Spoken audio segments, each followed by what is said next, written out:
negeri. Materi ini akan saya sampaikan pada Anda, video-videonya juga. Anda berikan kepada P3 Anda, supaya sebagai tools of marketing Anda. Ya.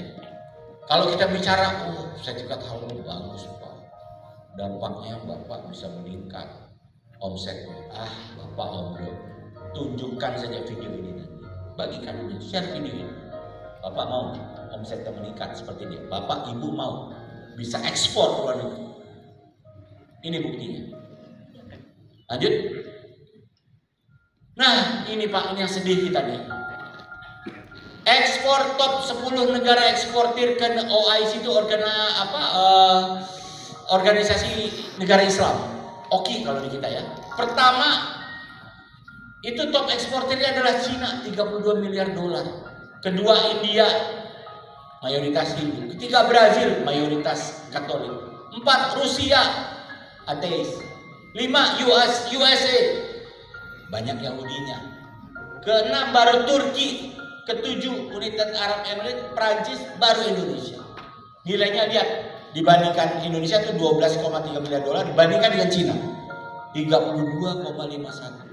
Artinya apa? Industri-industri pelaku-pelaku usaha di Cina yang notabene negara ateis dan komunis itu lebih paham, lebih meyakini bahwa sertifikat halal ini penting dibandingkan kita yang mayoritas Islam. Ya kan? Ini buktinya.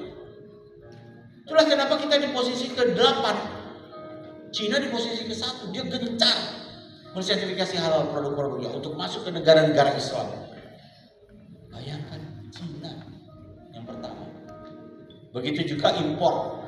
Terbesar tuh Arab Saudi yang mengimpor. Indonesia negara pengimpor terbesar keempat. Lanjut. Nah ini Indonesia top global Islamic economy, kita nomor 3. Agak turun ya kemarin. Lanjut. Nah ini yang disampaikan selalu Bapak Ibu.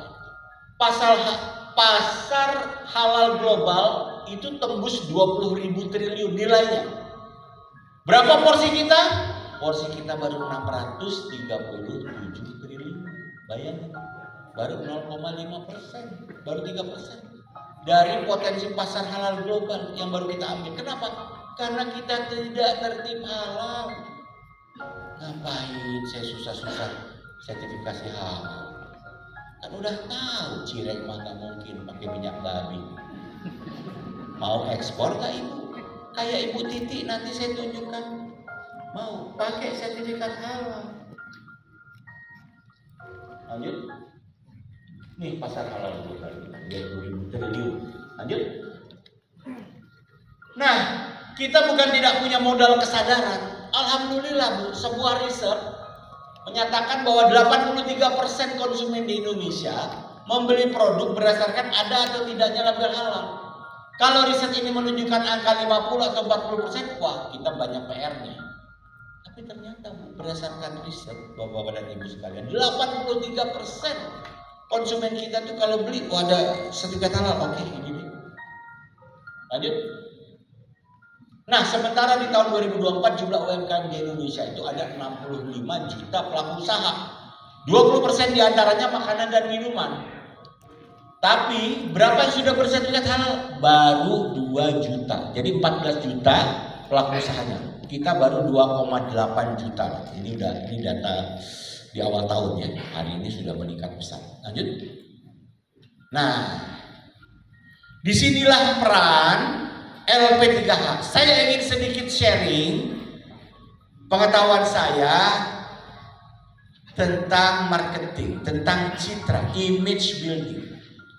Bagaimana Anda membentuk citra LP3H Anda agar pelaku usaha yakin dan mau bersertifikat halal didampingi oleh LP3H Anda.